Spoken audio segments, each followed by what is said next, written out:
Welcome to this morning's session. My name is Polo Moji. I am going to be chairing this session.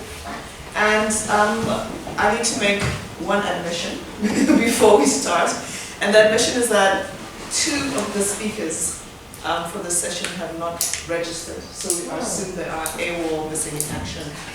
So what I'm going to do is present Ayodabo Asande, who's going to be speaking on ethno-cultural construction of hegemonic masculinity in the selected narratives of children in Nigeria. And in order to get through the session, I think what we would have to do is we'll have him speak. I'll probably prompt with a couple of questions. And let's have this as a wider discussion. So sort of pull out aspects of the presentation, develop them further as a group, and I think it can make for a rich discussion in any case. So you can have a very luxurious 20 minutes, which you wouldn't have had there been other speakers, and then we can get into it. It's exactly 11 o'clock.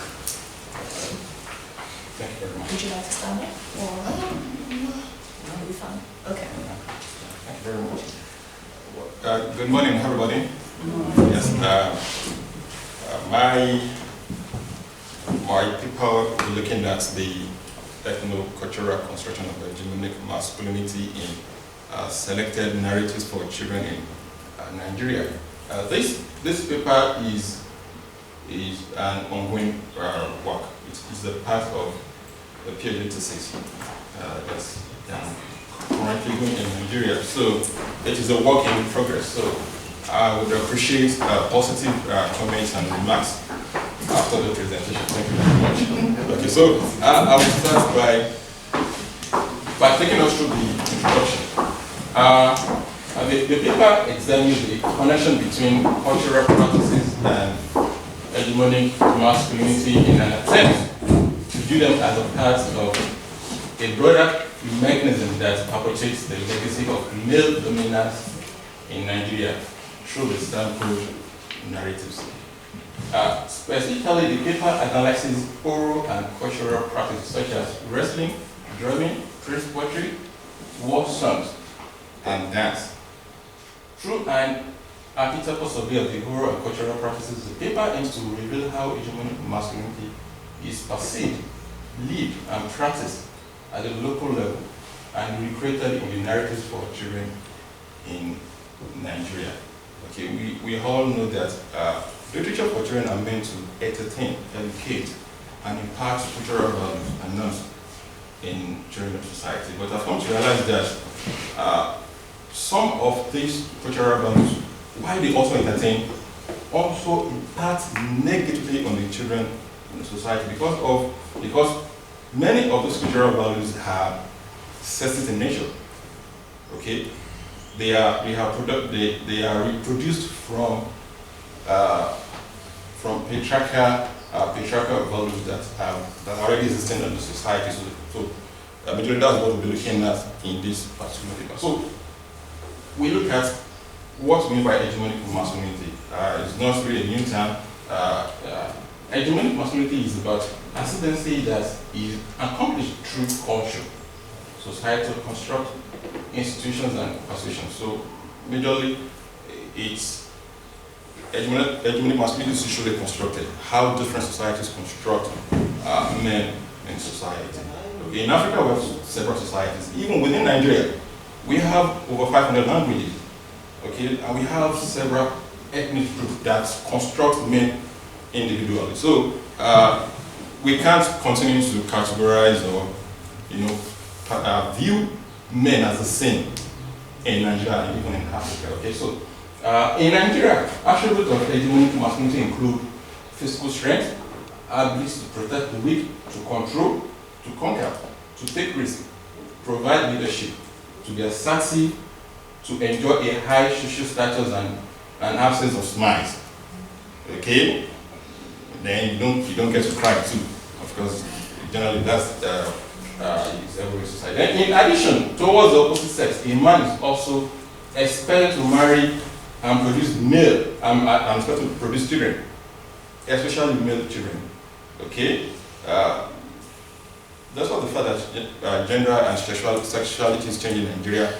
Marriage still remains one of the most important indices of masculinity in Nigeria. Every man is expected to marry. So when you marry, then it becomes a problem. So that is why same-sex marriage is currently being frowned at in Nigeria. Okay.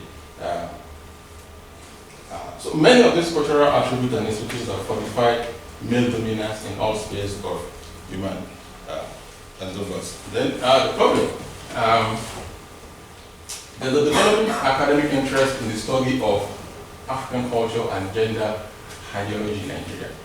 So many writers have established that the negative impact that African culture do have on women and society, but most of these studies refuse to point out the negative impact of this cultural practices on men and society, and most importantly, how these cultural practices construct masculinity in literature meant for children in Nigeria. Okay, so our methodology will be looking at three narratives, and these narratives covers ages 8 to 12. That is, children who first to category of age 8 and 12. The reason why I decided to go for this category is because I feel that at this age, children are very sensitive at that age. They ask questions. They want to know who they are. Okay, they want to know how the society perceives themselves. They want to know how they expect us to behave in the society. Okay, so the literature that they read also offers them, this kind of trait that is expected of them and the society. So it is very important that we are conscious about the kind of books that children read in the society. So that's why I decided to go for that age. So we have three tests. Ikechukwu Egbunovus, the champion of Echidimi. We have Epa Antonias, Edidem, Eyamba, and Edikak Inkonsu. Then we have Ifeanyi Ogoninas, Folake, and our four brothers. I have some of the tests here, so if you want to look at them, you can actually take a look at them. So these are the three tests we'll be looking at. So the narrative was subjected to critical and textual analysis with the help of journals and online materials. Then the analysis of the test is anchored on Carl Jung's theory of the collective unconscious. We see collective unconscious as experiences shared by a race or culture and are expressed in myth, religions, dreams, and private fantasies, as well as symbols and images in the work of literature. So in a nutshell, I'll be analyzing those cultural practices in those texts as a form of archetypes expressing manly values and behaviors which are deeply rooted in the collective unconscious of the Nigerian people, especially the eastern part of Nigeria in this case, because these texts are written majorly by Hebrews in Nigeria. So most of what I'll be talking about will be taken from that aspect of Nigerian culture. Okay, so I'll be starting my discussion with the first test, which is the champion of Echidimi. This is a narrative that tells the story of Timba, a wrestler whose victories have been a source of pride to his community in Chidima, a village well known for its wrestling matches. Okay, wrestling as a device for narrating and reinforcing masculinity is reflected through traditional Igbo wrestling known as Inga. Inga is a traditional wrestling among the Hebrews known that is very popular sport. Okay, in those days it was it was used as a means of initiating boys into manhood in those days. And in several other societies too, it was a means whereby men could get married, because they believe that the strongest man gets married to the most beautiful men, as also exemplified in Chinua Achebe's Things Fall Apart. Because when you say that noble, you find Okonkwo missing as a man at the age of 18-year-old because he was able to defeat Amanze the cat. Okay? And as a result of that, he got married to one of the most beautiful ladies in the test. So wrestling was very prominent in those days among the Hebrews. So according to Inzewi, Ingba is an Asian sport which started as a masculine sport organized as an annual festival within each community. So Ingba means wrestling. It's an Igbo word which means wrestling. Okay? So let us look at the symbolic function of Ingba as reinforced by the king during the festival in the text. The king opened the festival by saying that once upon a time I was a wrestler. In my youth, I was quite a fighter, and you can see where my fighting spirit has brought me. So I say to you all, never underestimate the power of a determined spirit. Among the Igbo, a good wrestler cannot only rise to become a king, but could have his burial ceremony marked by the presence of an Agaba masculine, which symbolizes heroic strength and figure.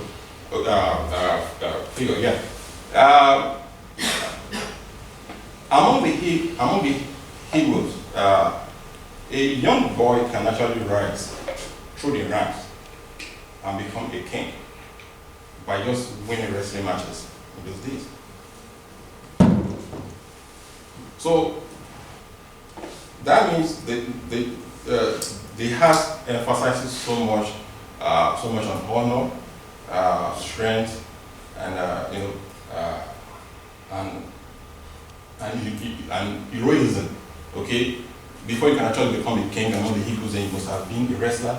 You must have defeated so many wrestlers in your own community, and you must have been a champion of your community, and also defeated so many wrestlers from neighboring community in those days. So these are the things that are also exemplified in this kind of narrative. Okay, preaching. Then we also have the symbolic relevance of the name Dingba to the heart of wrestling in Igbo society. Dingba is a name that has two meanings. First, it is a name that is given to a baby boy only during birth. Okay? And secondly, it is a title that is being given to a wrestler who has won so many competitions within his community and outside his community. Okay. So it is a name preserved mainly for boys. Okay. So when a baby boy is being given that name Dingba at a early age, it is already given a kind of responsibility that he must achieve by the time he grows up. That is, he must be a wrestler whether he likes it or not. Okay, so in the text, though Dingba came to earn that name by winning wrestling, but of course, it is a kind of name that emphasizes so much on physical strength, hegemonic masculinity, and so on and so forth in society. Okay. Well, things are changing right now. We have a lot of Dingbas nowadays among the Hebrews who are not wrestlers. Okay, but in those days, those were ways by which the society constructs men. Okay. So, in the text, Dingba was not his background, but it is obvious from all indications that he earned the title, the name as a title. He is also seen as a role model to young boys in the society. Just like I said initially, that one of the functions of Ingba among the Hebrews is that they use it to initiate boys into manhood. Okay, so you can see from the example here that you have the boy saying that Dingba is definitely going to win. Okay, Digba will definitely win. I'm going to study him carefully because one day I will become a champion. Okay, so it is also expected for all young boys who are within the similar age grade among the Hebrews to study champions, wrestlers, so that they can actually become wrestlers, champions eventually.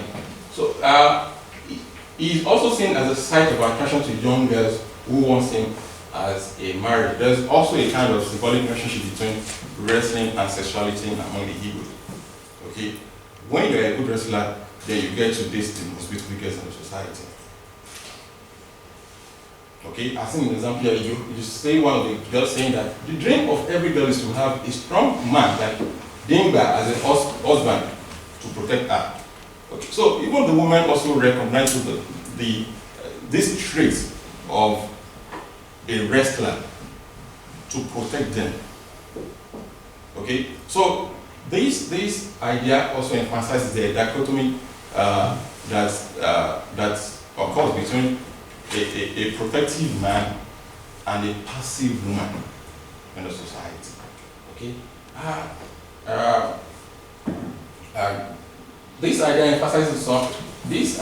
is emphasized by some scholars who stress the relevance of wrestling in attracting the opposite sex. For instance, Unowa corroborates that as a result of the wrestler's exploit, women offer themselves easily to such celebrities for marriage, as seen in the text. The story also underscores the importance of drum in the construction of masculinity during wrestling festivals. Drum in African society has come to serve so many functions. In those days, it was used as means for entertainment, communication, and so on and so forth. But in this context, we can see kind of relationship between the drummer, and the wrestler. Okay, and this kind of connection is also very common among the Senegalese, where wrestling is actually the most popular sport, I think, apart from soccer. Okay, in Senegal, there's a kind of relationship between the drummer and the wrestler. It is expected that every wrestler in the Senegalese have a wrestler have a drummer who accompanies him to every wrestling matches. Okay, so if the drummer is not there, then it becomes a problem. Okay, so there's a kind of impact that most of these drummers do have on the wrestler. So, and you can see this kind of impact there when you have instantly the drummers changed their beat and started to drum a message to Dimba, encouraging him to fight and defend the honor for which Hegemonic was known. Okay, so in this kind of context, drumming is introduced to trigger fire and desire in Dimba to conquer and subdue the opponent.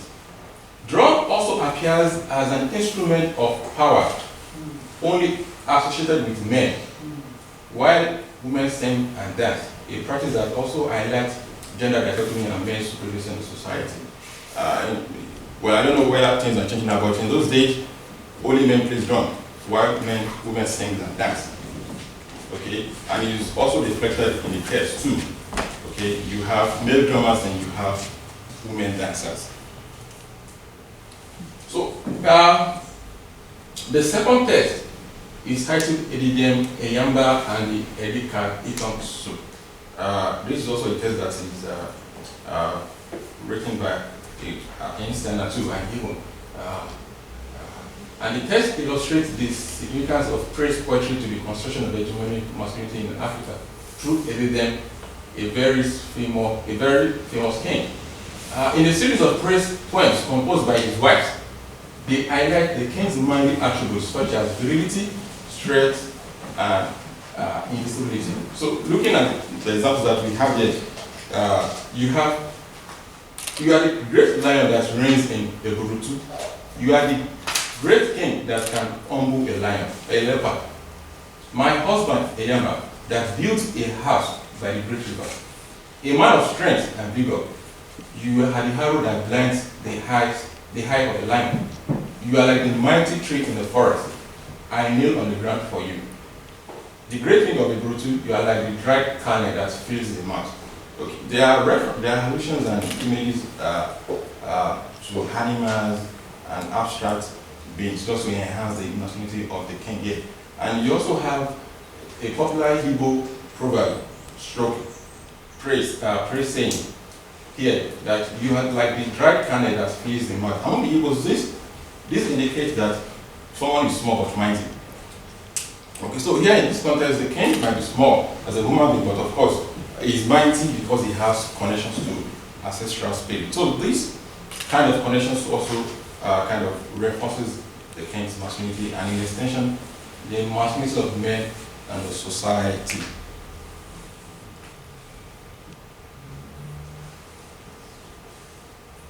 The poetry also shows how wars, battles, and hunting constitute the important duties of men in traditional African society. Forest poetry is an integral part of African culture. However, as seen in the narrative, they are also an integral part of the cultural construction of masculinity among traditional societies. The text also highlights the cultural value of male child and the society. Just like I said earlier, that one of the traditional expectations of the man is to marry and produce children, and not just only children, most especially male children. Okay, we still practice kinship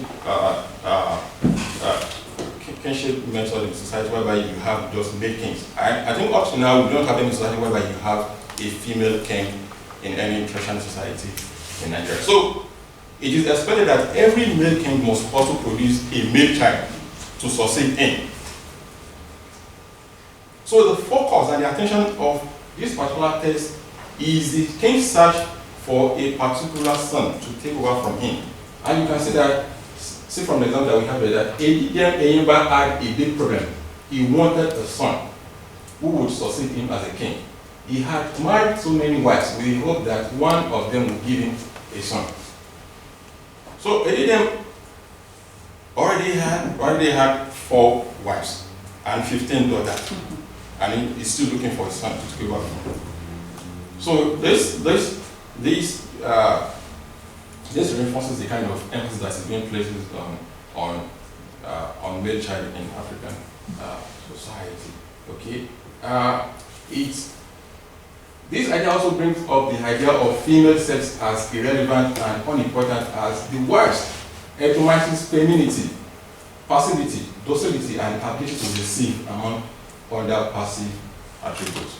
Okay, you see that the king keeps updating his wife so in a way it feels that the wives are actually responsible for his problem, not that he's actually responsible for his problem. So eventually he was told that, well, his ability of not to actually produce a son is actually from him.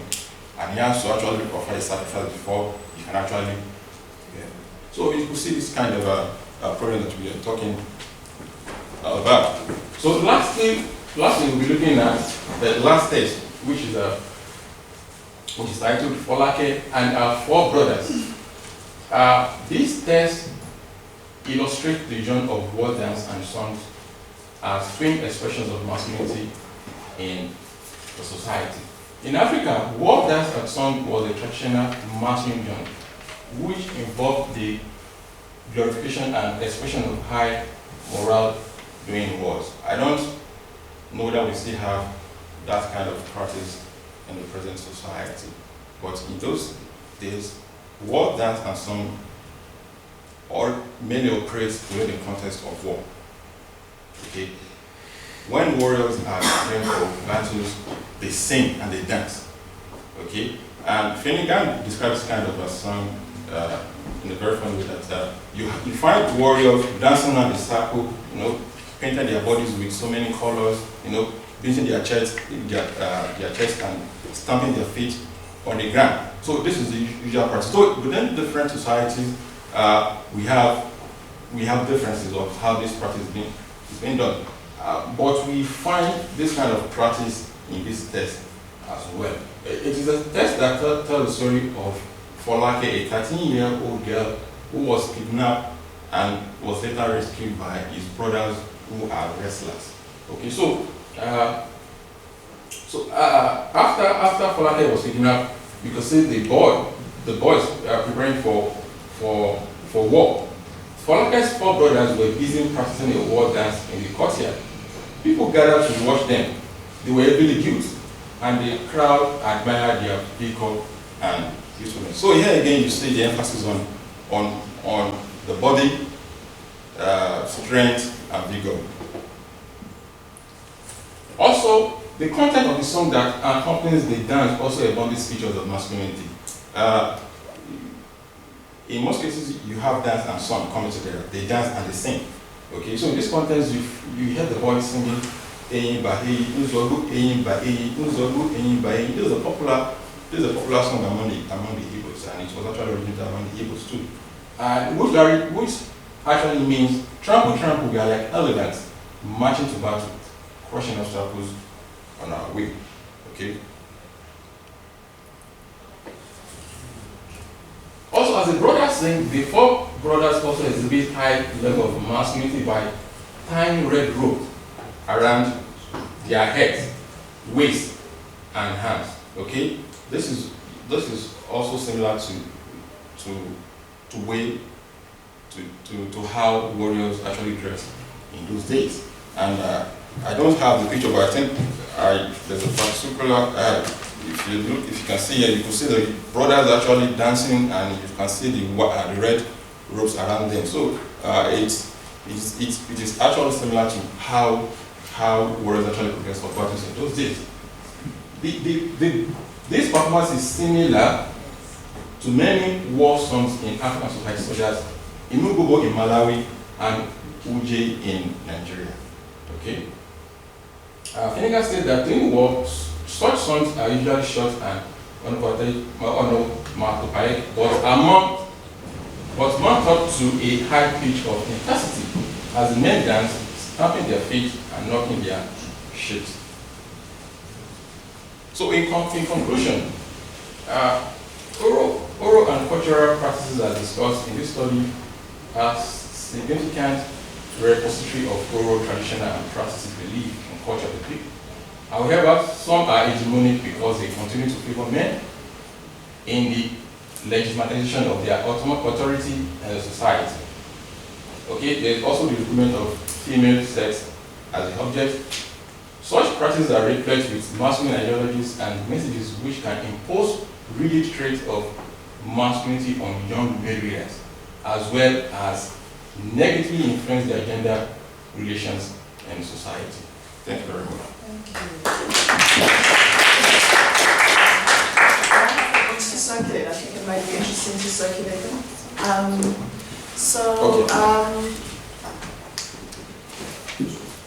Ayodabo, just in order to initiate the discussion, I'd like to probe you maybe with one or two questions, and to ask about the authors and the production and circulation of these texts.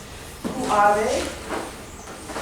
Are these texts selected because they're the most popular? Are they the texts that are, are we looking at market literature that gets circulated and popular? We know that in Nigeria, market literature is circulates as a very popular form of literature. Or, so can you give us a little bit more detail as to, so we can get into... Okay, these texts, just like I said earlier, that they are written by Easterners in Nigeria, but are they male authors? They are male. They are male. Okay, and these authors are particularly known, or yes, they are known, and the texts are also being read in primary schools in Nigeria. So are they set in primary schools? Yes, because the texts are also produced by one of the most prominent publishers in Nigeria. That is Lantern Series. Okay. Okay. Lantern Series is the foremost publisher of children's literature in Nigeria. Right. Okay, so when schools wants to recommend tests for their students, they use Lantern Series. So the tests are recommended tests. Okay. All right. Because that helps me understand. I think what I was trying to, what I'd like to understand as well is how they're particularly to Igbo culture then, as opposed to Yoruba or Hausa or anything else. And I'd like to understand how they then fit or the conversation that could be made between these written texts and oral tradition and oral literatures in terms of these representations of wrestling, drumming, etc. Is there a way in which they're anchored in existing master narratives, if you will? Okay, you mean other narratives, right? Yeah, oral, like folk tales. Yes. You have them.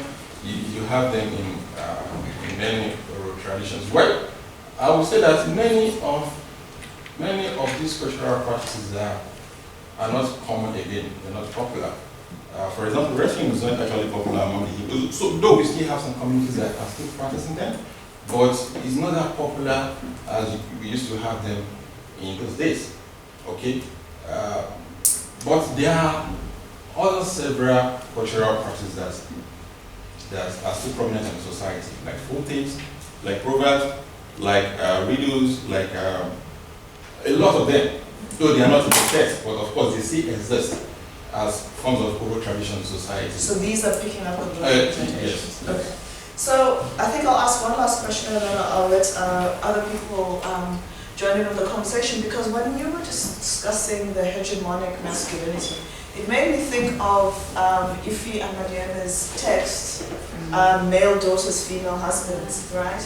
Which questions the very nature of gender roles in Nigeria, right?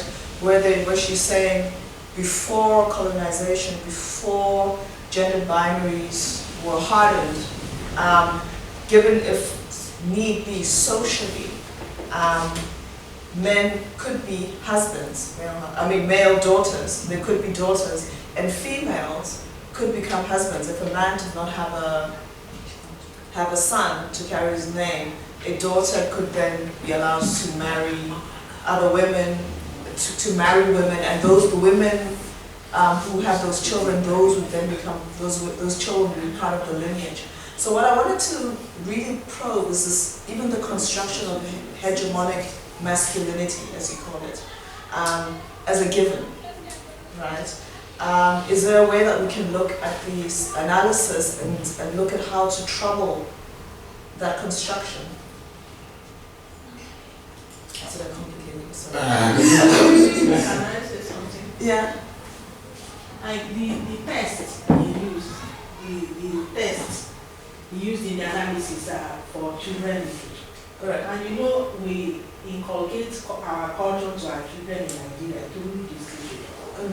So in the essence of analyzing what happened in the house of a king for a male child can lead to that. Can lead because right from birth, through folk tales, stories we tell our children in the house. We assign gender roles to both the male and female. So they know that they are expected that as male, they are expected to marry their wives, produce male children. But in this generation, where many are Christians, many don't go into that female husband issue again, or making their daughters to be female daughters to stay in their house. Rather, they go going to technology to look for a solution. Some people go to adopt, to the extent of adopting children. But the problem we are having in Igbo culture is that when after adopting a child, some communities may not allow that child to partake in their ancestral inheritance. Because they see the child as not related to them by blood. So what you say, yeah? What I'm saying is that through this children literature, we also inculcate our cultures into our children. They know about our culture. Some of them grow up to be traditionalists. And when they grow up, when they don't have male children, they will know that in our history that it is permitted for a woman that doesn't have a male child to marry a wife for the husband. So they can go allow their wives to go and marry other wives. And they can also do the rituals that are needed for one of their daughters to stay in their house and produce Because it's still, the culture is still practicing human act. Yeah. All right. So, okay. Can I, because I felt like there was a way we were going is, which seems to be like speaking to the point that was just made. So can I go 1?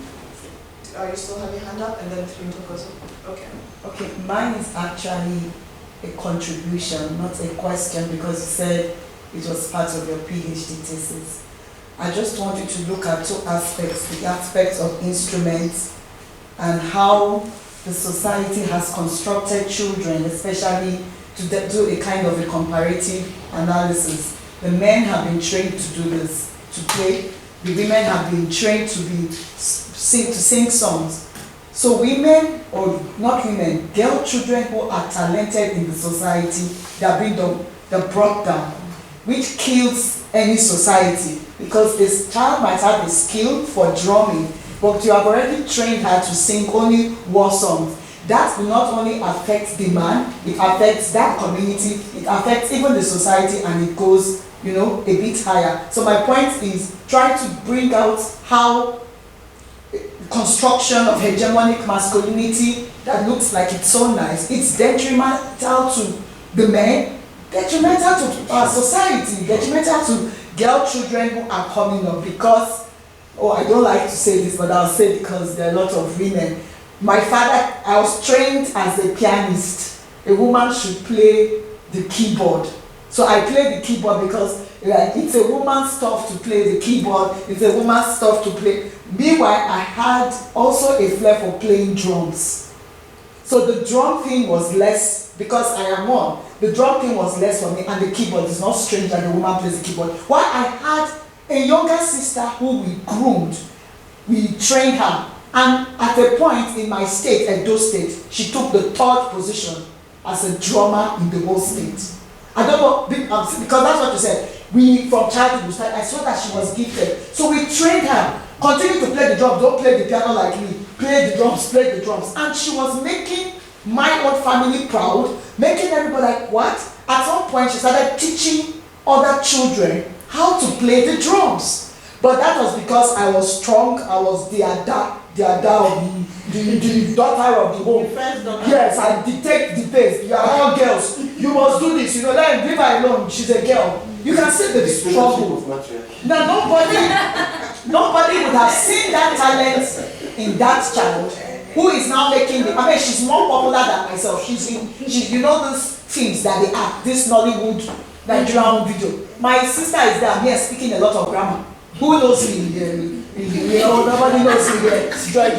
I'm speaking grammar now. This is big grammar. My sister is a star. You see what I mean? She's groomed. So that's what I want you to look at. And I also want you to look at the praise poetry. That right now, poetry is not, when it's still reducing the woman. Not the woman now, the girl child. Not to know that I can also be a female, in French they call it griotte, I don't know what they call it. How did I know? My grandmother was a praise poet. But because she had those children who lived in America and all that, we packaged grandma. Grandma added new styles of praise poetry. So the men in the society used to fight with her. But because she had children who were professors, my mother and my uncles would give her everything. So she comes out differently. So they didn't have a choice but to do what? To always take my maternal grandmother. So it's something that is coming from, the childhood thing. And the final thing, I am only asking that you help, you know what I mean? I'm supposed to be collaborating, trying to see how you can bring this into your research. Then finally, when you talked about Uchendu, that masculinity is about to protect the weaker sex. I want you to put a contradiction to that thing, because are we being protected as women? You know what I mean? Uchendu sex. So look for some other person saying that. Are we being protected as women? You know what I mean? We are critics, and I believe that as critics or as intellectuals, we should think of how we can advance social growth. I want to give a practical example, which I don't like, but I have to. My Igbo name is Ifeanyi Chukwu. It means there is nothing impossible unto God. Why? Because I came out as a girl child and they wanted me for a boy. So my grandma looked at me and said, oh, that is nothing impossible for God. And so I looked like I'm a wanted child because they wanted a boy and now you have a girl. I don't know whether you see such situations and such scenarios, how they come up from your childhood. So if you accept it, then you are just there. And if you don't accept it, you try to struggle. So I'm saying that creation from childhood days, you know what I mean? How this thing goes into the man, goes into the child, begin to affect the society, and then we have challenges and all that. I'm sorry to say, it will not help any society to be better. Let me give another example. At the last REU conference, sorry, I'm going to round up. I was given a prize, and I'm not a Nigerian, I'm not a South African. If the university had looked at my race, my sex, CPGF would not give me any prize for research. I mean, it was neutral. You know what I mean? There was nothing like she's from whatever. There was nothing like the research production must be for a man. It was a neutral research, and I got what I wanted. And it's helping some societies to be better than some societies. Thank you. Thank you. All right. I'll take 2 more questions, and I think I'll let you respond. Thank you. I'm sorry, because I stepped back in the room a little bit late, I don't know if you said what your discipline is, because that will inform the kind of feedback I would give. Okay, literature, majorly I work in masculinity, gender studies, and so. So I had a couple thoughts. I think that in general, as a work in literature, laying out the production and circulation of the text is really important, like telling your non-Nigerian readers the place of lantern books, right? And who's buying these texts, who are they intended for, and who's actually consuming them. I have a broader, so for me, one of the strengths of the presentation was really at the beginning when you said, you know, Nigeria is this very diverse place, there are 500 languages, and I thought you said something like, there's such a multitude of ways of being a man, but the category of man might not actually be meaningful because there are so many, right? To essentialize it or claim that there is this thing that is carried across all these contexts is actually not accurate. And I was really excited about that. That seemed like a really good statement, and I think you mean that. But that gets a little lost later in the presentation. So there is a kind of like a little bit of homogenizing or like collapsing down because you're not maintaining that sense that like there are not only 2 categories in Nigeria and they're not the same everywhere across time, right? So I don't know how you want to handle that. I think one sort of good challenging question is what is the source of this hegemonic masculinity? Are you claiming it belongs to tradition? And if so, when was that? And whose? Because you say a few times like kind of back in the day, and that's like, we know that tradition changes over time, right? The other sort of easy answer to where is this coming from is that it has a sort of colonial or Western source, that hegemonic masculinity is an imposition from the outside. Like presumably the answer is that these 2 things are working together and changing across time, right? So I think that needs a little more, more attention. And I don't know sort of Igbo or Nigerian gender or cultural context at all. But I have lived in Senegal and studied sort of Senegalese cultural production, so I can make a little bit of a comment of how I would try and approach that for Senegal. So in Wolof-speaking society, there are 3 gendered categories, right? Not 2. So if you're talking about dance or drumming or wrestling, it's actually not sufficient to say traditionally or in the present, women are dancing and men are drumming, because it's more complicated than that. Like we're actually leaving out a whole category of people. Lamb, that traditional wrestling, has a sort of 20th century origin in the way that we're familiar with it now. So like the kind of lamb that you see on TV that everybody talks about and wants to grow up and be a wrestler now, all these like little boys, is, according to one Senegalese novelist who kind of puts a history of wrestling in this novel, Boubacar Boris Diop, is a particular French guy in the 30s who introduced hitting into what, you know how the rest, I don't know what Nigerian wrestling looks like, but Senegalese wrestling, you start like this, like grappling, it's like a grappling wrestling, and he made it like boxing, like it was an innovation. So even now, what people say in Senegal, Seder people, Jola people, all other language speaker groups, nobody hits. And they think of it as a Wolof thing, but it is a 20th century thing. Other people also, Jola people, women also wrestle. And I don't know if that's a regional or if that's how this has transformed over time.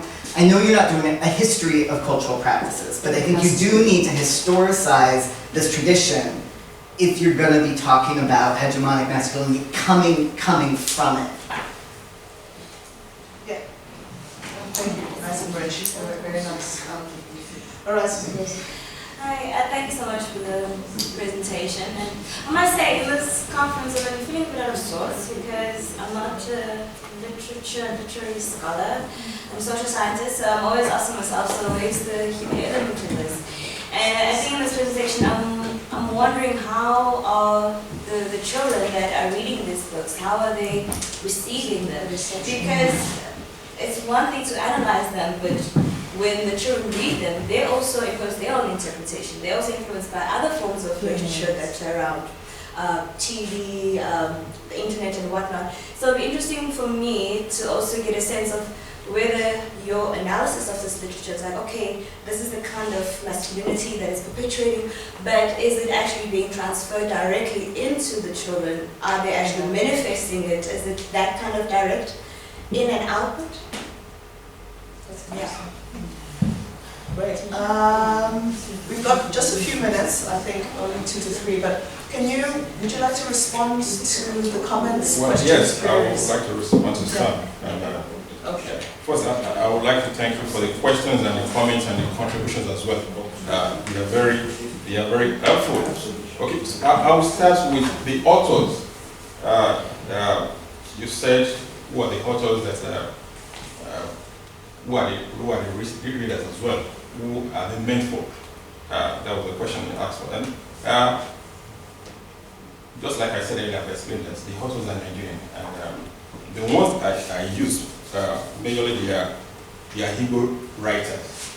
Okay, so you can actually find Igbo influence, Igbo cultural belief influence in their tools. Okay, and the readers are Nigerian. Okay, so one thing about children's literature in Nigeria is that an Igbo man can actually write about things that are happening about Yoruba culture. For example, the one of Folake and her four brothers. That book was written by an Igbo man, but the characters are actually Yoruba characters. Okay, so children's literature in Nigeria is generalized. Sorry, so is it produced in a certain place and then circulated? Yes, circulated around the nation. So, then the readers to children, and like I said, that these books are recommended for children in primary schools. So the reason, okay,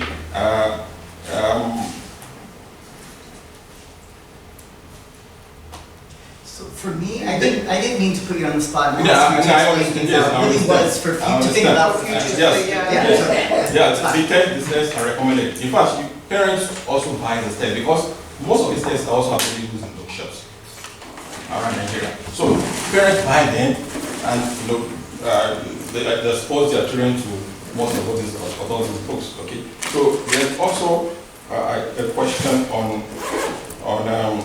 what kind of form of masculinity am I talking about?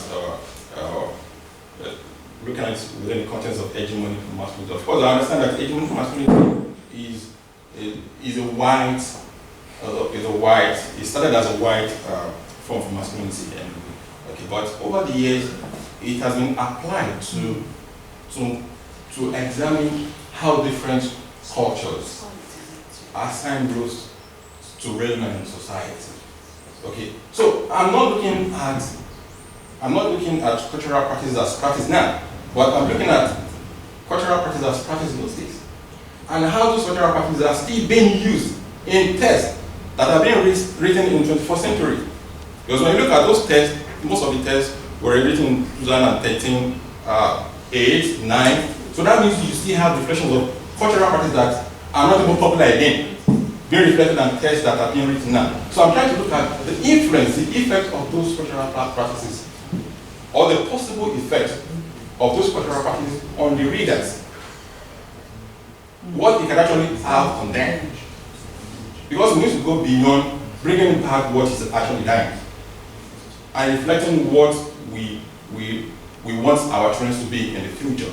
Okay, so that's the major focus of the whole thing. Then yes, the last question on readers' response, and how children actually responding to it. Well, of course, it's a very fantastic. We're also looking at how children also perceive themselves in society. But it is study that I'm here to embark on. Okay, but in the near future, of course, I hope to embark on that. Thank you very much. Thank you. Thank you.